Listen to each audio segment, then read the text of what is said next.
Starts now.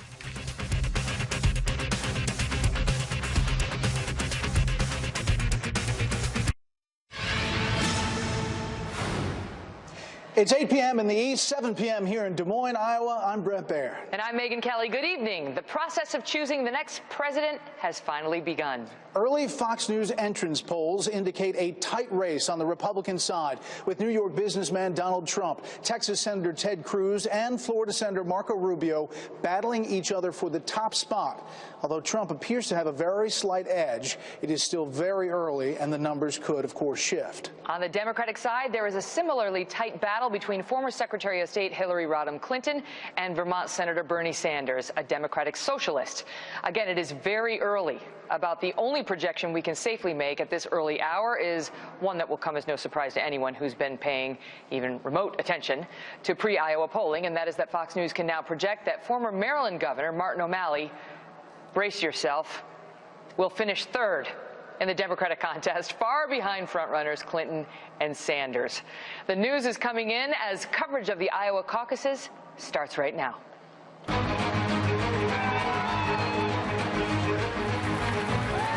They've made their case. Now Iowa gets its say. We're going to make our country great again. You have to go out. You have to caucus. Commit to come out Monday night to stand and caucus for us. If we stand together united, we will win. You have to have somebody who is a proven fighter. That inevitable candidate ain't so inevitable today. Tonight, across the state, Iowans are starting to caucus, casting the first votes of 2016. I will win this election. I will unite the Republican Party. As President of the United States, no one will keep this country safer than I will. Restoring America's leadership in the world, I think, is essential. For some candidates, it could be their last stand. I think it's time, as citizens, we take our future back.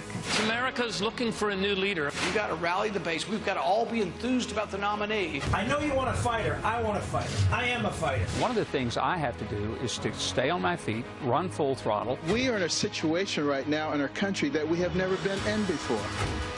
We need people who think out of the box. Look, we're the little engine that can. But as this campaign has proven, anything can happen.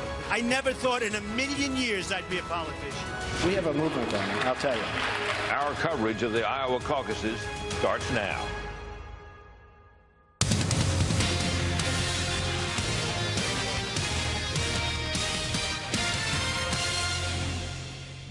Live from Des Moines, this is America's election headquarters, the Iowa caucuses. You are looking live at the historic state capitol in Des Moines, Iowa. After months of campaigning and more than $70 million in ads, caucus night has arrived. The doors have closed at 2,000 sites, and voters are beginning to make a final pitch for their candidates across 99 different counties in the Hawkeye State. Let's check in now on what the voters are saying as they arrive to caucus. Martha McCallum has our entrance polls. Martha? Hi there. Good evening, Megan and Brett. So since Iowa's a caucus, these are entrance polls, as we've been telling you. We ask the questions as they go into the caucus. We're at 40 sites at each party across the state. This is how they intend to vote. So what we're showing you now is very early. We may see some big changes, but here we go. Let's start with the Democrats. Bringing in more participants, often a goal of the new candidates especially. This year we're seeing a smaller percentage of first-time caucus goers, at least on the Dem side. In 2008, when Barack Obama took Iowa, 57% said that they had never caucused before. Today, we are seeing about 41% newcomers. The newbies so far appear to be going for Sanders, 59% versus 38% for Hillary Clinton. Now, people who say that electability is the single most important thing for them, they are going, unsurprisingly, for Hillary Clinton, 71 to 18% over Sanders. Democrats who want a nominee who is honest and trustworthy, they are backing Sanders by a wide margin, 77 to 14. given all of the news that we have had in recent weeks about Hillary Clinton. Not a huge surprise, and her honest and trustworthy numbers have been troubled throughout the course of this campaign so far. Now let's go over to the Republican side, where we're getting later information here. So just a very small number of the earliest have arrived so far. So this information is preliminary. I just want to stress that.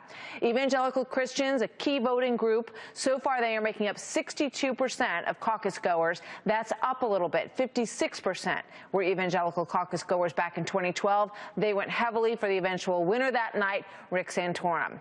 So another group everybody's watching closely, the first-time caucus goers on the GOP side.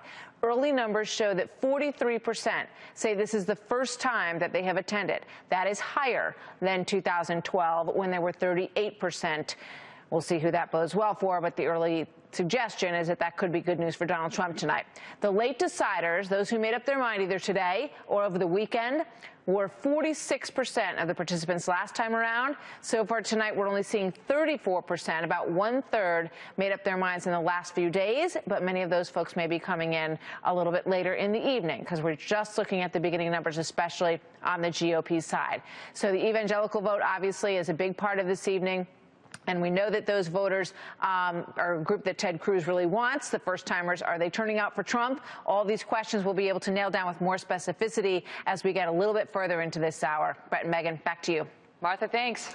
Joining us now, Britt Hume, Fox News senior political analyst and the esteemed distinguished voice of our Open, Democratic strategist Kirsten Powers, and Steve Hayes, senior writer at the Weekly Standard, both Fox News contributors. Britt, thoughts going in? You just listened to some of those entrance polls. Obviously, these are not exit polls. They're people who could change their mind as they go into the caucuses. Thank God people are now voting.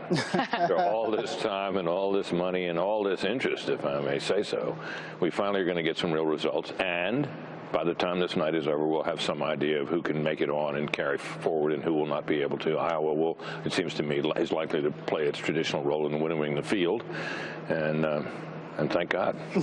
Kirsten, what are you looking at right now for the first hour? Well, I mean, this is still early, so we don't know how accurate these numbers are going to be, but that 62% number of evangelicals is really jumped out at me, because in the Des Moines Register poll, they had a much lower number for evangelicals. They were expecting, I think, around 47%. Last time it was about 57%. What they had said in the poll is higher numbers means better for Cruz. They do tend to split the evangelicals, but the bigger the evangelical vote is, they said, means a good night for Cruz. Steve? Well, there are reports all across the state that turnout is astonishing, high, virtually everywhere. Mike Warren, my colleague at the Weekly Standard, is in Ames, said that it's up 40%, something like that, at the precinct that he's attending. You're hearing similar reports. That obviously, at least going in, the assumption is that that bodes well for Donald Trump, who was thought to bring in a number of new caucus goers. We'll see as soon as we get more of the entrance polls whether that actually ends up being true. But on the surface, it looks like that might be a good sign for Trump. And Sanders, too. And Sanders, too.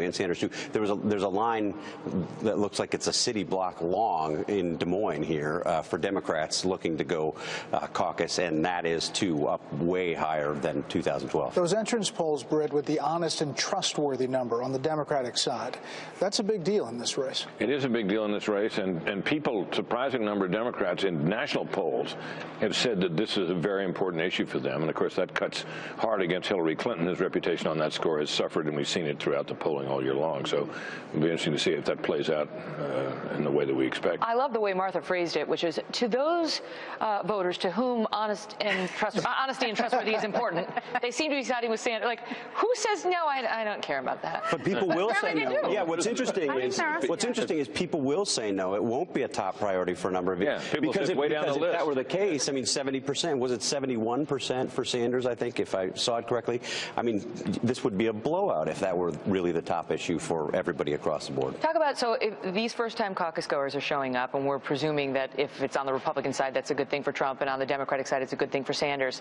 This is where the loyalty of the Trump voters will really help him, right? Because if they get in there and, you know, this is the last-ditch effort, they're dug in. These Trump voters are not ready to, they're not likely to be persuaded. Or am I wrong? Because a lot of them do have a second choice that's viable. And I think about them is that people might have hoped that they would be, because they're first-time caucus goers and so on, they might not be motivated to come out tonight. I've never thought that for a second. These Trump voters, I think, are highly motivated. And my sense is that you get a big turnout, that means that's big for him. No question about it. And I don't think there's any chance that these people are going to stay away from the polls. They're dying to vote for this guy. Quickly, I mean, you have Martin O'Malley, no shocker, coming in third, and we announced that. But it's important in the Democratic caucus that his people who don't qualify, who don't get to that level, could go someplace else. Did they go to Sanders? Well, they were, I think in the polls, they were evenly splitting between Hillary and Sanders, but then you have the dynamic that people start making their case. And so the feeling was that Hillary Clinton has a better organization, so she'd be able to pull those people. But look, people are going to want to go with who they feel the winner is. They're going to feel the enthusiasm. And so if there's a lot of enthusiasm and a lot of people that are supporting him, they could definitely pull them over to Can you just Sanders' explain that side. to the viewers what we're talking about? Because the Democratic side works differently than the Republican side, and there's a dust-up over what's going to happen to O'Malley's voters. Right. So basically, people come in and they stand next to, the Hillary people go stand over here, and the Sanders people go stand over here, and the O'Malley people go stand over here. And then if he doesn't meet the threshold, those voters have to go somewhere else, 15%. They either have to go home or they have to choose another team. Right. And so then what you'll have is the surrogates for each of the campaigns making their case of why you should now come over to this side. Like holding up candy. Really? No bribing. Milkshakes. Theoretically. Oh, you never know. Milkshakes. They will make Very persuasive. They will make their case, and that's why typically organization has been so important, because you have to have really good surrogates to be able to make the best case. That's Democrats.